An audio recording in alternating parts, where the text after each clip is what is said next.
Good morning, everyone. So, today we are going to discuss the next chapter, that is the work, energy, and power.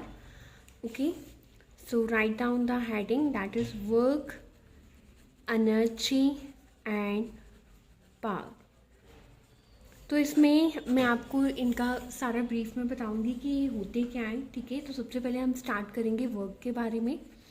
तो work जो होता है उसे हम denote करते हैं डब्ल्यू के साथ. ठीक है, तो वर्क कब बोला जाता है कि कब कोई वर्क हुआ है, जब हम किसी भी ऑब्जेक्ट पे, मान लो ये मेरे पास कोई ऑब्जेक्ट है. ठीक है, इस पे मैं फोर्स अप्लाई कर रही हूँ और फोर्स अप्लाई करने के बाद ये जो ऑब्जेक्ट है अगर वो अपनी पोजीशन चेंज करता है या वो अपनी पोजीशन से डिस्प्लेस होता है तो उसे हम क्या बोलते हैं, वर्क बोलते हैं. ठीक है, मीन फॉर एग्जाम्पल अगर यहाँ पे कोई फुटबॉल है. ठीक है, और उसे एक बॉय किक कर रहा है. ठीक है, तो अगर किक करने पे वो जो फुटबॉल है वो किसी डायरेक्शन में मूव करता है तो हम ये बोलेंगे कि उसमें क्या हुआ है, हमारा वर्क, हमने वर्क किया है. ठीक है, तो वर्क जो डिनोट करते हैं डैट इज द डब्ल्यू. ठीक है, और इसका जो फॉर्मूला होता है that is F into S. Okay, F क्या है, फोर्स है, यानी कि फोर्स लगाने पे अगर हमारी जो बॉडी है वो डिस्प्लेस हो रही है तो उसे हम क्या बोलते हैं, वर्क डन बोलते हैं. ठीक है, और जो वर्क है बेटा वो स्केलर क्वांटिटी है. हमारे पास दो तरह की क्वांटिटीज होती हैं, one is the scalar and second one is the vector. Vector quantity वो होती है जिसमें डायरेक्शन भी हो और मैग्नीट्यूड भी हो. ठीक है, तो वर्क जो है उसमें हमारे पास सिर्फ क्या होता है, मैग्नीट्यूड होता है. ठीक है, तो वर्क क्या है, हमारे पास स्केलर क्वांटिटी है और इसके जो यूनिट होते हैं डैट इज द 1 जूल. ठीक है, और 1 जूल किसके इक्वल होता है, देखो फोर्स के यूनिट होते हैं 1 न्यूटन, डिस्टेंस के यूनिट होते हैं 1 मीटर. अगर हमें बोला गया हो कि 1 न्यूटन फोर्स लगाने पे जो बॉडी थी वो 1 मीटर डिस्प्लेस हुई है तो उस केस में जो हमारा वर्क डन होगा that is the 1 joule. Okay, उसके बाद अगर आपको कोई पूछे कि एसेंशियल कंडीशंस क्या होती हैं वर्क डन के लिए. ठीक है, देखो सबसे पहले तो हमें वर्क का डेफिनेशन पूछते हैं. अगर कोई पूछे कि एसेंशियल कंडीशंस क्या है, उस केस में एसेंशियल कंडीशन क्या होगी, एक तो फोर्स जो हो वो बॉडी पे एक्ट करनी चाहिए. ठीक है, दूसरा जो ऑब्जेक्ट है या तो वो डायरेक्शन ऑफ फोर्स के, जिधर फोर्स लग रही है उसी डायरेक्शन में मूव करे या तो वो उसकी ऑपोजिट डायरेक्शन में मूव करे. ठीक है, तो कहते हैं कि बॉडी जो है वो डिस्प्लेस ज़रूर होनी चाहिए. ये इसकी क्या है, सेकंड मतलब जो एसेंशियल कंडीशन है. ठीक है, या तो जिस डायरेक्शन में फोर्स लग रही है उसी डायरेक्शन में या तो उसकी ऑपोजिट डायरेक्शन में. ठीक है, उसके बाद अगर आपको कोई पूछे कि कौन से फैक्टर्स पे जो है डिपेंड करती है, एक तो डिपेंड करती है कि मैग्नीट्यूड ऑफ फोर्स कौन सा है. ठीक है, कि मैग्नीट्यूड ऑफ फोर्स कितना है, कितने अमाउंट की फोर्स लग रही है, ज़्यादा लग रही है या कम लग रही है. ठीक है, दूसरा बॉडी डिस्प्लेस कितना कर रही है. ठीक है, अगर फोर्स ज़्यादा होगी तो ऑब्वियस है कि जो बॉडी है वो ज़्यादा डिस्प्लेसमेंट करेगी. अगर फोर्स कम होगी तो जो बॉडी का डिस्प्लेसमेंट होगा वो भी क्या होगा, कम होगा. ठीक है, उसके बाद हम इसको मेजर कैसे करते हैं, वर्क को, फोर्स कितनी अप्लाई हुई है और उनके बीच में डिस्प्लेसमेंट कितना हुआ है और एंगल कितना है. ठीक है, अगर हम बात करें कि how the amount of work is measured, एक तो हम फोर्स के बिहाफ पे उसे मेजर करते हैं. ठीक है, सेकेंड थिंग कि बॉडी डिस्प्लेस कितना कर रही है, एंड थर्ड थिंग कि उनके बीच में एंगल कितना बन रहा है. ठीक है, angle between force and displacement. Okay, तो जो एंगल वाला कंसेप्ट आता है वो हमारे पास कैसे आता है, मान लो यहाँ पे कोई भी ऑब्जेक्ट है या कार है. ठीक है, जो टॉय कार होती है, और यहाँ पे एक बच्चा है. ठीक है, तो वो बच्चा उसको खींच रहा है एक धागे के साथ. ठीक है, तो जो ऑब्जेक्ट है वो तो फ्लोर पे मूव कर रहा है और ये जो धागा है वो कार के साथ कुछ इस तरीके से बांधा हुआ है, तो इन दोनों के बीच में क्या बन रहा है, एक एंगल बन रहा है. ठीक है, तो देखो वर्क का फॉर्मूला क्या होता है, फोर्स इंटू डिस्टेंस. ठीक है, तो जब क्रॉस प्रोडक्ट हो तो उस केस में हम क्या लेते हैं, उस केस में हम कॉस थीटा लेते हैं. ठीक है, तो यहाँ पे क्या आ जाएगा, एफ एस, हम इसको हटा के हम क्या लिख देंगे, एफ एस कॉस थीटा. ठीक है, अब देखो जो वर्क डन होता है ना वो भी 3 तरह का होता है, 3 टाइप्स होती है वर्क डन की. कौन कौन सी, positive work done, negative work done and zero work done. ठीक है, अब पॉजिटिव वर्क डन में क्या होता है, एक तो अगर कॉस थीटा 0 है. ठीक है, यानी कि अगर थीटा की वैल्यू क्या है 0 डिग्री, तो वर्क डन क्या हो जाएगा, एफ एस कॉस 0. तो जो कॉस 0 होता है उसकी वैल्यू होती है बेटा 1, तो हमारा वर्क डन सिंपल क्या आ गया, F S. Work done positive का मतलब क्या है, एक तो उसमें एंगल कितना होना चाहिए, 0 डिग्री. सेकेंड थिंग, जिस डायरेक्शन में हम फोर्स अप्लाई कर रहे हैं उसी डायरेक्शन में हमारी बॉडी क्या करनी चाहिए, मूव करनी चाहिए, मीन डिस्प्लेसमेंट भी उसी डायरेक्शन में होनी चाहिए. ठीक है, सेकेंड थिंग वर्क डन हमारा जो है, अगर वो मतलब एंगल जो है वो हमारा 90 डिग्री है, ठीक है, उस केस में हमारा जो वर्क डन होता है, उस केस में जो कॉस थीटा का वैल्यू होता है दैट इज 0। तो एफ एस कॉस 90 डिग्री, तो कॉस 90 डिग्री तो 0 आ गया, तो 0 को किसी के साथ भी मल्टीप्लाई करो तो वर्क डन क्या होगा, 0 होगा। यानी कि अगर हम राइट एंगल पे फोर्स लगाएंगे तो उस केस में हमारा जो वर्क डन होगा वो क्या होगा, 0 होगा, ठीक है। लाइक इसमें एक एग्जांपल बहुत आता है कुली वाला, कि कुली ने सूटकेस उठाया हुआ है हेड पे और वो वॉक कर रहा है हॉरिजॉन्टली, ठीक है। तो उस केस में कहते हैं कि वर्क डन कितना होगा, तो देखो जो एंगल बन रहा है ये मान लो ये कुली है, ठीक है, उसने सूटकेस यहाँ पे हेड पे उठाया हुआ है, हॉरिजॉन्टली वो मूव कर रहा है और एंगल कितना बन रहा है बीच में, 90 डिग्री। तो उस केस में जो वर्क डन होगा डेट इज द 0, ठीक है। और इवन कि अगर कोई बॉडी सर्कुलर पाथ में भी घूम रही है ना, तो सर्कुलर पाथ में भी अगर वो घूम रही है तो उसका जो रेडियस होगा और उसके जो टेंजेंट की डायरेक्शन होगी, उस केस में भी उसका जो एंगल होता है डेट इज द 90 डिग्री, ठीक है। तो उस केस में भी उसका वर्क डन कितना होता है, 0 होता है, ओके। उसके बाद जो थर्ड केस आता है, अगर हमारे पास जो एंगल है that is 180 degree, theta is 180 degree, तो W is equal to F S cos 180 degree, cos 180 degree क्या होता है, -1, तो यहाँ पे W इज इक्वल टू क्या आ जाएगा, -FS। इस केस में मान लो अगर फोर्स जो है वो फॉरवर्ड डायरेक्शन में लग रही है, पर जो हमारा वर्क हो रहा होगा वो अगेंस्ट नेगेटिव डायरेक्शन में होगा, ठीक है। तो उसमें क्या होता है, हमारा जो वर्क डन आता है वो क्या आता है, नेगेटिव आता है, ठीक है। इसमें फोर्स क्या होती है हमारे पास, मतलब the work done by the force is negative, ठीक है। तो उसमें क्या होता है, जैसे अगर हम ग्रेविटी के अगेंस्ट वर्क करते हैं, मान लो हम कोई चीज़ ऊपर फेंक रहे हैं, ठीक है, तो देखो कोई भी चीज़ अगर ग्रेविटी के ऑपोजिट हम करते हैं तो उस केस में हमारा जो वर्क डन होता है वो क्या होता है, नेगेटिव होता है, ठीक है। उसके बाद हमें क्वेश्चन आता है डेट वर्क डन जो हो वो हम पोटेंशियल एनर्जी की फॉर्म में कैसे लेते हैं या ग्रेविटी की फॉर्म में कैसे लेते हैं, तो उसका रिलेशन होता है mgh। m क्या होता है, मास होता है, g क्या होता है, एक्सेलरेशन ड्यू टू ग्रेविटी, और h हमारे पास क्या होता है, हाइट। उसके बाद जो नेक्स्ट हमारे पास वर्क के बाद जो आता है topic that is the energy, ठीक है। तो एनर्जी क्या होता है, that is ability to do work, किसी भी बॉडी की कैपेसिटी कितना है, एबिलिटी कितना है कि वो कितना काम कर सकती है, ठीक है, कैपेसिटी और ability to do work is called energy, okay. जो एनर्जी के यूनिट होते हैं that is also a joule, ठीक है। अगर हम बिगर यूनिट की बात करें that is the kilo joule, और जो एनर्जी भी है वो हमारी क्या है, स्केलर क्वांटिटीज है, ठीक है। तो ये की पॉइंट्स है जो आपको हेल्प करते हैं अगर हमें कुछ भी पूछा जाता है, ठीक है। और जो इसके जो किलोवाट आर वन, जो इसके हायर यूनिट है बिगर यूनिट से 1 किलोवाट आवर, और जाउल के बीच में जो रिलेशन होता है that is 3.6 into 10⁻⁶ joule, okay. उसके बाद जो हमारे पास इसमें टर्म आता है that is the mechanical energy. Mechanical energy क्या होती है, मीन्स ये it is a combination of two energies, one is the kinetic energy and second one is the potential energy, ठीक है। कनेटिक एनर्जी कब होती है, अगर कोई भी बॉडी मोशन में है, ठीक है, तो उस केस में हमारे पास जो एनर्जी होती है it is the kinetic energy. अगर कोई बॉडी रेस्ट पे है तो उस केस में हमारे पास जो एनर्जी होती है that is the potential energy, ठीक है। तो the energy possessed by a body due to its motion that is kinetic energy, and the energy possessed by a body due to its rest position is called the potential energy, ठीक है। For example जो high speed bullet है, ठीक है, या wind flow कर रही है, या क्रिकेट बॉल फास्ट मूव कर रही है, तो that are the example of kinetic energy, ठीक है।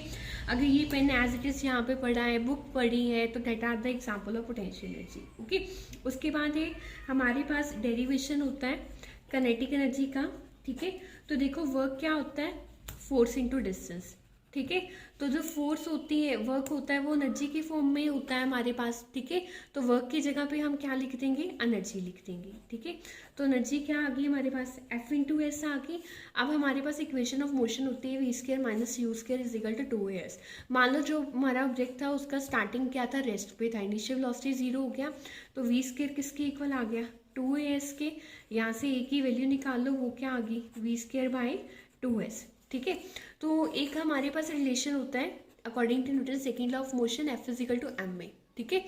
तो यहाँ पे इसकी वैल्यू पुट करो, a की वैल्यू यहाँ पे क्या आ जाएगी, F/m, ठीक है। एक a की वैल्यू ये है और एक a की वैल्यू ये है, तो ये कंपेयर कर दो, v² by 2s is equal to F/m, ठीक है।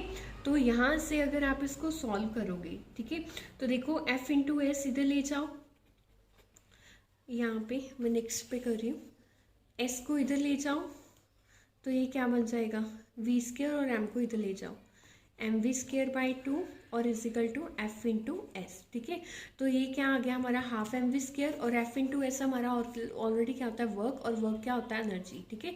तो हमारी यहाँ पे काइनेटिक एनर्जी की वैल्यू क्या आ गई, half m v square, okay.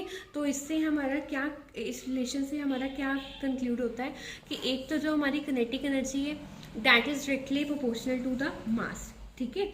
उसके बाद मीन अगर मास हम डबल करते हैं तो एनर्जी जो होगी वो भी हमारी क्या हो जाएगी, डबल हो जाएगी, ठीक है। और सेकेंड थिंग, जो हमारी काइनेटिक एनर्जी है that is directly proportional to the square of velocity, ठीक है, कि वो हमारी वेलोसिटी के स्केयर के क्या है, डायरेक्टली प्रोपोर्शनल है, ठीक है। इट मीन्स अगर वेलोसिटी को हम डबल करते हैं, मीन अगर मैंने वेलोसिटी को डबल किया है तो जो हमारी काइनेटिक एनर्जी होगी वो क्या होगी, 4 टाइम इंक्रीज हो जाएगी, ठीक है। और अगर मैं वेलोसिटी को हाफ करती हूँ, ठीक है, अगर वेलोसिटी को हाफ किया है तो जो हमारी काइनेटिक एनर्जी होगी वो 1/4 क्या हो जाएगी, रिड्यूस हो जाएगी, ठीक है। तो ये इसका बेसिकली आपस में क्या है, रिलेशन है। अगर आपको पूछा जाए ना that what we conclude from the relation of kinetic energy, तो इसके रिलेशन से हमें ये पता चलता है कि अगर मास को डबल करें तो काइनेटिक एनर्जी भी डबल हो जाता है, अगर वेलोसिटी को डबल करें काइनेटिक एनर्जी 4 टाइम, अगर वेलोसिटी को हाफ करें तो काइनेटिक एनर्जी जो हो जाता है वो 1/4 रह जाता है हमारे पास, ठीक है। नेक्स्ट इज, अगर हमें पूछ लिया जाए कि काइनेटिक एनर्जी और मोमेंटम के बीच में क्या रिलेशन है, ठीक है, तो देखो मोमेंटम क्या होता है, motion of motion contain in a body, ठीक है। तो लीनियर मोमेंटम को हम डिनोट करते हैं पी के साथ, इसका वैल्यू होता है मास इंटू वेलोसिटी, ठीक है। तो यहाँ से वी का वैल्यू निकालो, वी का वैल्यू क्या आ जाएगा, पी बाई एम आ जाएगा, ठीक है। और काइनेटिक एनर्जी का वैल्यू क्या होता है हमारे पास, हाफ एम वी स्केयर, ठीक है। तो यहाँ पे आप वी की वैल्यू यूज़ करो, हाफ एज इट इज़, ठीक है, m as it is, v की जगह पे क्या आ जाएगा, p square by m square, एक एम के साथ कट जाएगा, तो that is 1/2 p square by m, ठीक है।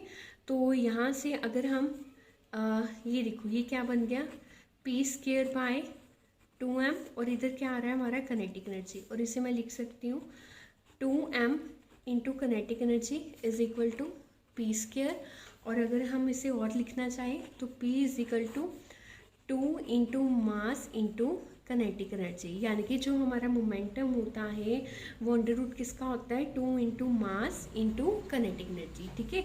तो ये हमारा मोमेंटम, काइनेटिक एनर्जी और मास का आपस में क्या है, रिलेशन है। उसके बाद हमारे पास आती है पोटेंशियल एनर्जी। तो पोटेंशियल एनर्जी हमने ऑलरेडी डिस्कस किया है कि वो बॉडी की रेस्ट पोजीशन के कारण होती है, ठीक है, उसकी कन्फिग्रेशन के कारण होती है, उसकी शेप के कारण होती है, ठीक है। 2 तरह की एनर्जी होती है पोटेंशियल एनर्जी भी, one is the gravitational potential energy, okay, and second one is the elastic potential energy, ठीक है। तो जो ग्रेविटेशन पोटेंशियल एनर्जी होती है that is due to its height, ठीक है, the potential energy of a body by virtue of its height is called gravitation potential energy, and the potential energy of a body by virtue of its configuration, ठीक है, जो उसकी configuration means जो उसकी shape के कारण होती है हमारे पास, that energy is called potential energy, ठीक है। तो लाइक अगर वाटर स्टोर है टैंक में, ठीक है, या जो अगर कोई क्लॉक रुकी हुई है, ठीक है, अगर हमने स्प्रिंग को स्ट्रेच किया हुआ है, उसे छोड़ा नहीं है, तो that are the examples of the potential energy, okay. तो इसमें भी हमारा जो इसकी डेरिवेशन होती है that is very simple. Work क्या होता है, फोर्स इंटू डिस्टेंस, ठीक है। फोर्स क्या होती है, मास इंटू, अगर हम मान लो कि कोई बॉडी को लिफ्ट कर रहे हैं अगेंस्ट द ग्रेविटी, हम ऊपर की तरफ लेके जा रहे हैं, तो उसका फॉर्मूला क्या होता है, mgh होता है, ठीक है। तो देखो फोर्स क्या होती है, मास इंटू एक्सेलरेशन होती है, ठीक है। तो यहाँ पे हम एक्सेलरेशन ड्यू टू ए की जगह पे हम जी लेंगे, तो फोर्स की जगह पे क्या आ जाएगा mg, और एस की जगह पे हम क्या ले लेंगे, हाइट ले लेंगे, तो हमारा फॉर्मूला क्या बन जाएगा, w is equal to mg, ठीक है। और इसके जो यूनिट्स होते हैं डेट इज अगेन 1 जूल, और 1 जूल किसके इक्वल होता है, 1 न्यूटन मीटर के इक्वल होता है, ठीक है। उसके बाद एक क्वेश्चन आता है that can a body possess both kinetic energy and the potential energy, कि एक सेम टाइम पे that the body possess the kinetic energy and potential energy, yes it's true, ठीक है। फॉर एग्जाम्पल है मैन क्लाइंबिंग द हिल, क्योंकि वो motion में भी है और बीच में रेस्ट में भी आ रहा है, so it poses both the energies, ठीक है। And a body rolling down a hill, again an example of the kinetic energy and potential energy, okay. उसके बाद हमें क्वेश्चन आते हैं that various forms of energy, तो there are many kind of energy like electrical energy, chemical energy, ठीक है। उसके बाद light energy, solar energy, heat energy, तो बहुत सारी एनर्जीज हैं हमारे पास, ठीक है। तो इसी के बेस पे हमारे पास एक लॉ आता है, that is the very very important law, that is the conservation of energy. Conservation of energy, एक हमने कंजर्वेशन लॉ किया था लीनियर मोमेंटम का, एक हमें इस बार है that is the conservation of energy, ठीक है। इसमें उन्होंने क्या बोला है, कहते हैं energy can neither be created nor be destroyed, okay, but it can be transfer from one form to another. कहते हैं ना हम इसको क्रिएट कर सकते हैं, नीदर बी क्रिएटेड और नॉर बी डिस्ट्रॉयड, ना ही ये क्या होती है, खत्म होती है। इट कैन ट्रांसफॉर्म, ये ट्रांसफॉर्म होती है वन फॉर्म टू अनदर, एक फॉर्म से दूसरे फॉर्म में ये क्या हो रही है, ट्रांसफॉर्म हो रही है, ठीक है। उसके फॉर एग्जांपल यहाँ पे मैं एक बॉल का एग्जांपल लेती हूँ, मान लो ये बॉल एक सर्टेन हाइट पे, ठीक है। अब उस पर यहाँ पे ये बॉडी, ये एक हाइट पे, ये ग्राउंड है, ठीक है, this one is the ground. अब बॉडी रेस्ट पे, तो इसका क्या होगा, अकेला पोटेंशियल एनर्जी होगा, ठीक है। इस केस में इसका किनेटिक एनर्जी होगा ही नहीं, ठीक है। अब बॉडी ने मूव करना स्टार्ट किया, ठीक है, तो उस केस में उसका अब अभी थोड़ा मूव करना स्टार्ट किया, तो उस केस में उसका पोटेंशियल एनर्जी भी होगा और किनेटिक एनर्जी भी होगा, ठीक है। पर अगेन जब वो बिल्कुल ग्राउंड की तरफ पहुंच ही रही है, बिल्कुल ग्राउंड की, तो उस केस में उसका पोटेंशियल एनर्जी बिल्कुल जीरो होगा, क्योंकि वो फुली स्पीड पे है और फुली मोशन में है, तो उसका सिर्फ क्या होगा, हमारे पास किनेटिक एनर्जी होगा, ठीक है। तो इसको हम मतलब प्रूफ भी कर सकते हैं, अगर हमें बाई चांस हमें ये प्रूफ आता है that is the energy of a freely falling body is conserved or not, ठीक है। आपको ये डायरेक्टली पूछा जा सकता है, is the energy of a freely falling body conserved, कहते हैं ये कंजर्व होती है, ठीक है। तो मैं अगेन वही एग्जांपल लूँगी यहाँ पे, जैसे मान लो ये ए पोजीशन है, ठीक है, तो यहाँ पे पोटेंशियल एनर्जी है, किनेटिक एनर्जी नहीं है, ठीक है। तो देन बी पोजीशन है, ठीक है, मैंने मान लिया ए और बी के बीच में जो डिस्टेंस है दैट इज एक्स, ठीक है, और सी इज द फाइनल पोजीशन, और जो इन तीनों का मेन डिस्टेंस है दैट इज एच, और ये x है, ये h है, तो ये b और c के बीच में जो डिस्टेंस होगा वो होगा h माइनस एक्स, ठीक है। तो अगर हम निकालें एनर्जी एट ए, मैं सबसे पहले एनर्जी निकालती हूँ ए पे, ठीक है। तो उस केस में हमारी जो बॉडी है डेट इज एट रेस्ट, ठीक है, तो उस केस में हमारी जो वेलोसिटी होगी डेट विल बी जीरो, ठीक है। तो किनेटिक एनर्जी का फॉर्मूला क्या होता है, हाफ एम वी स्क्वायर, अगर यही जीरो है तो सारी की सारी टर्म जीरो होगी, तो किनेटिक एनर्जी कितनी आ गई, जीरो आ गई, ठीक है। और अगर पोटेंशियल एनर्जी की बात करूँ तो वो तो फुल है, that is m g h. तो टोटल एनर्जी कितनी होती है, kinetic energy plus potential energy, तो किनेटिक एनर्जी ऑलरेडी जीरो है, पोटेंशियल एनर्जी कितना है, एम जी एच है, तो टोटल एनर्जी कितना आ गया, एम जी एच आ गया, ठीक है। अगर सेकेंड केस में बात करूँ तो उस केस में हमारे पास डिस्टेंस कितना है, h माइनस एक्स है, ठीक है। तो इस केस में पोटेंशियल एनर्जी भी है हमारे पास और थोड़ी सी किनेटिक एनर्जी भी है, ठीक है। तो अगर मैं पोटेंशियल एनर्जी की बात करूँ तो वो होती है एम जी एच, तो इस केस में क्या आ जाएगी, m g h minus x आ जाएगी, ठीक है। और अगर हम बात करें कि अगर हम इस पर इक्वेशन ऑफ मोशन लगाएं तो that is v square minus u square is equal to 2gx, क्योंकि h की जगह पे मैंने x ले लिया है, ठीक है। अब जो इनिशियल वेलोसिटी है वो तो ज़ीरो है, ठीक है। तो इस केस में ये टर्म ज़ीरो हो जाएगी, तो वी स्क्वायर किसके इक्वल आ गया, 2gx के। और अगर हम बात करें किनेटिक एनर्जी की, that will be half m v square, तो half as it is m as it is, v square की जगह पे क्या आ जाएगा, 2gx आ जाएगा, ठीक है। तो 2 के साथ 2 कैंसिल हो गया, डेट इज mgx, ठीक है। अब देखो बी पॉइंट पे हमारी टोटल एनर्जी जो होती है वो that is kinetic energy plus potential energy, तो किनेटिक एनर्जी क्या आई, mgx, पोटेंशियल एनर्जी क्या थी, mg h माइनस एक्स, तो पहले mg को h के साथ करो डेट इज mgh, और अगेन mg को x के साथ करो डेट इज mgx, तो यहाँ पे ये कैंसिल हो गए, तो हमारा आंसर कितना आ गया, mgh आ गया, ठीक है। यानी कि फर्स्ट केस में भी mgh था और सेकंड केस में भी बी पॉइंट पे भी कितना आया, हमारा mgh आया, ठीक है। अगर मैं बात करूँ थर्ड केस में, ठीक है, तो थर्ड केस में हमारा जो बॉडी है वो फुली मोशन में है, ठीक है। तो उस केस में पोटेंशियल एनर्जी तो हमारा डायरेक्टली क्या होगा, 0 होगा, ठीक है। और वी की वैल्यू, वी स्क्वायर की वैल्यू हमने ऑलरेडी पीछे निकाली है, डेट इज 2gh, ओके। तो यहाँ पे काइनेटिक एनर्जी की वैल्यू होती है half m v square, half m v square की जगह पे क्या आ जाएगा, 2gh, 2 के साथ 2 कैंसिल हो गया, तो ये कितना आ गया, mgh। Total energy kinetic energy plus potential energy, potential energy already 0, kinetic energy mgh। तो हमारी जो तीनों केसेस में एनर्जी आई है डेट इज mgh, ठीक है। तो इससे हमें पता चला है कि फ्रीली फॉलिंग बॉडी जो होती है उसकी जो टोटल एनर्जी होती है वो हर एक पॉइंट पे क्या रहती है, हमारे पास सेम रहती है, ओके। उसके बाद जो बेटा नेक्स्ट कंसेप्ट आता है that is the power, okay. तो पावर को डिनोट करते हैं पी के साथ। इसकी वैल्यू होती है total work done by time, ठीक है। जो वर्क डन करते हैं डिवाइडेड बाय टाइम। जो पावर है वो अगेन हमारी स्केलर क्वांटिटी है, ठीक है। और जो पावर है, देखो, जो अगर हम वर्क को पोटेंशियल के टर्म में लें तो that is mgh by t, एक रिलेशन हमारे पास ये आता है, ठीक है। और अगर हम इसे वर्क की फॉर्म में लिखें तो देखो पावर हमारे पास वर्क क्या होता है, फोर्स इंटू डिस्टेंस, ठीक है। तो पावर क्या आ गई, F into S by T. एक पावर का ये रिलेशन है वर्क की फॉर्म में, ठीक है। एक ये है जो हम पोटेंशियल एनर्जी को लेके चलते हैं, ठीक है। उसके बाद अगर हम बात करें पावर की यूनिट्स की, ठीक है, तो पावर की यूनिट्स क्या होते हैं, देखो पावर क्या होता है, वर्क बाय टाइम। वर्क की यूनिट्स क्या होते हैं, जाउल। टाइम की यूनिट क्या होते हैं, सेकेंड। तो इट्स यूनिट इज 1 जाउल पर सेकेंड इनवर्स, और इससे हम क्या बोलते हैं, 1 वॉट बोलते हैं, ठीक है। और इसके जो बिगर यूनिट्स हैं डेट इज़ 1 किलो वॉट, और 1 किलो वॉट होता है 1000 वॉट के इक्वल, ठीक है। उसके बाद और इसके जो है that is 1 mega what, okay, that is 10⁻6 what. उसके बाद 1 गीगा वॉट, इसका भी जो वैल्यू होता है डेट इज़ 10⁻9 वॉट, ठीक है।